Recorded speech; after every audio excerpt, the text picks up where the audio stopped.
Assalamualaikum warahmatullahi wabarakatuh. Bismillahirrahmanirrahim. Alhamdulillah wassalatu wassalamu ala Rasulillah wa ala alihi washabihi wa wala amma ba'd. Saudara sekalian, kita sampai kepada pembahasan penyakit hati, atau kalau dalam bahasa Arab disebut amradul qulub. Sungguhnya kata hati dan qalbun atau qulub itu berbeda sungguhnya, tapi sudah menjadi bahasa yang sama secara sosiologis ya. Yang kita anggap amradul qulub itu ya penyakit hati. Nah, penyakit hati itu salah satu sebab di mana seseorang sulit sekali untuk ma'rifatullah. Kalau ada penyakit di dalam hati, sulit sekali seseorang untuk bisa beramal soleh.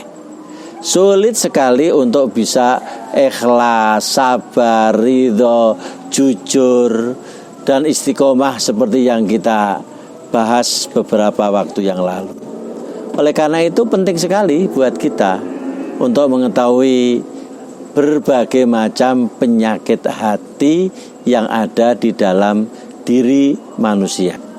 Kalau kita kembali kepada sejarah umat manusia,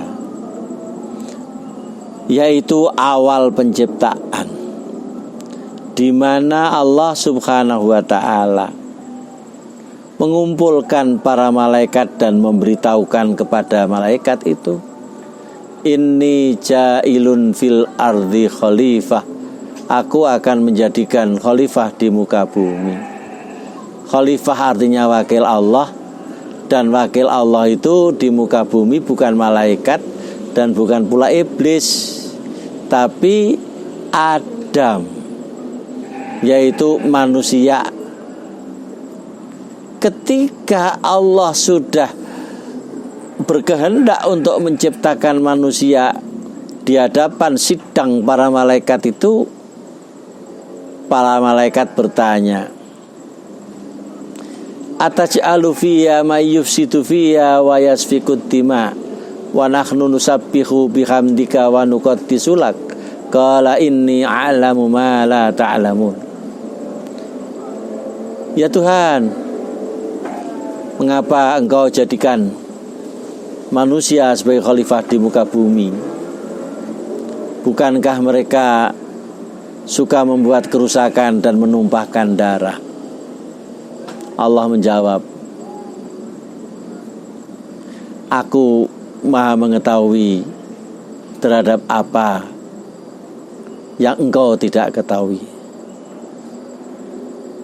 Ternyata Allah Subhanahu wa ta'ala kemudian menciptakan manusia, singkatnya, dan manusia itu lebih hebat dari malaikat.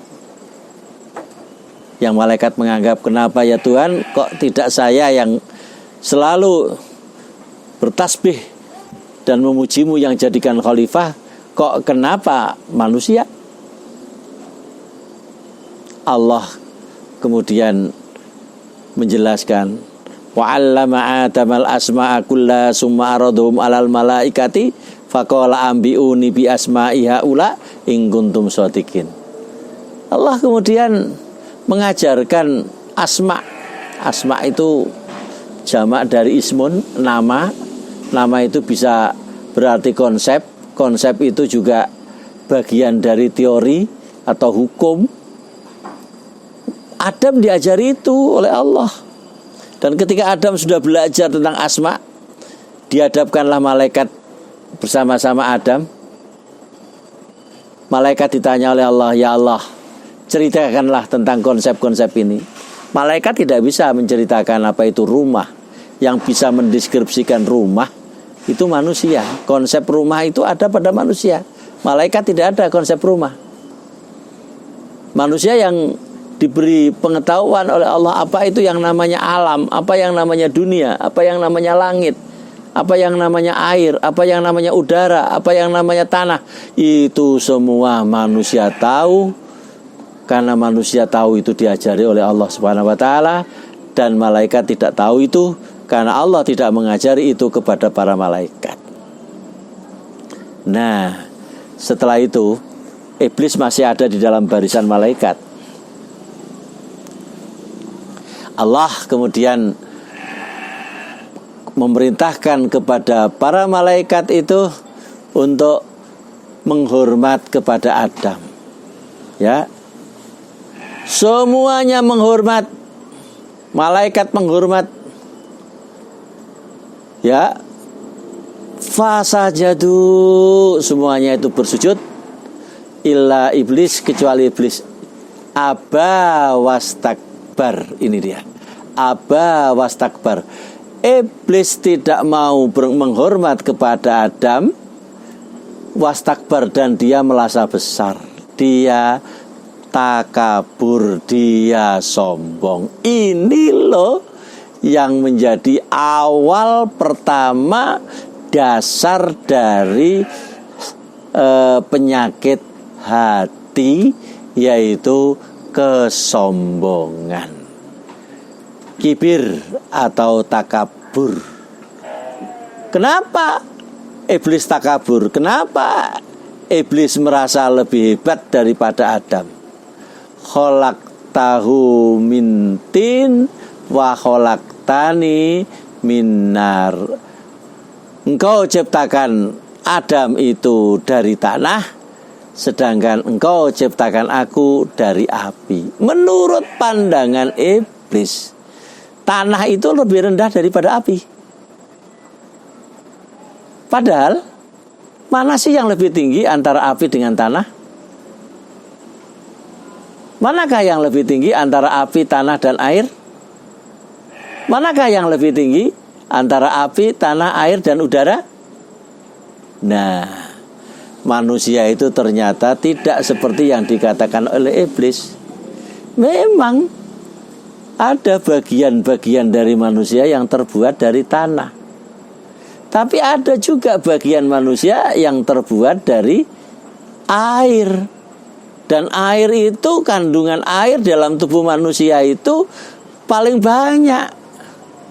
Tubuh manusia itu terdiri dari air yang paling banyak.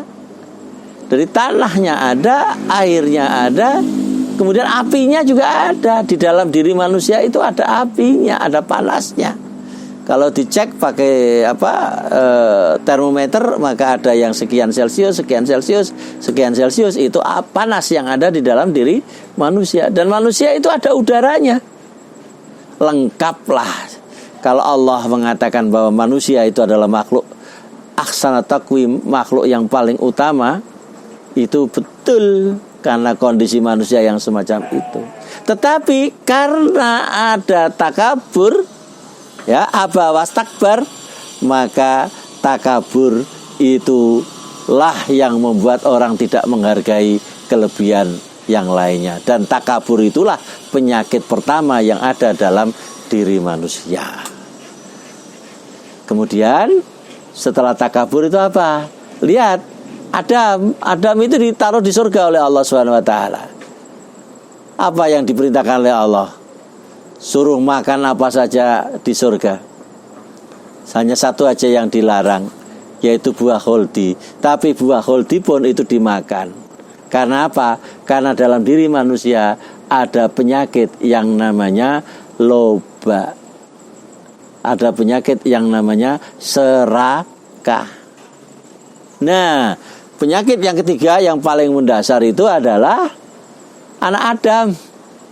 Anak Adam itu Qabil dan Habil, masing-masing sudah diatur oleh Nabi Adam untuk menikah secara silang. Tapi Qabil tidak mau terima, dan Qabil bahkan membunuh Habil disebabkan karena hasad, karena iri. Jadi 3 persoalan inilah penyakit hati manusia yang paling dasar, dan bisa dikembangkan menjadi 3, menjadi sekian itu. Tapi dasarnya adalah takabur, yang kedua adalah serakah atau loba, yang ketiga adalah hasad, iri atau dengki. Ini yang menutup hati manusia untuk dekat atau ma'rifat kepada Allah Subhanahu wa ta'ala. Demikian, mudah-mudahan bermanfaat untuk kita. Assalamualaikum warahmatullahi wabarakatuh.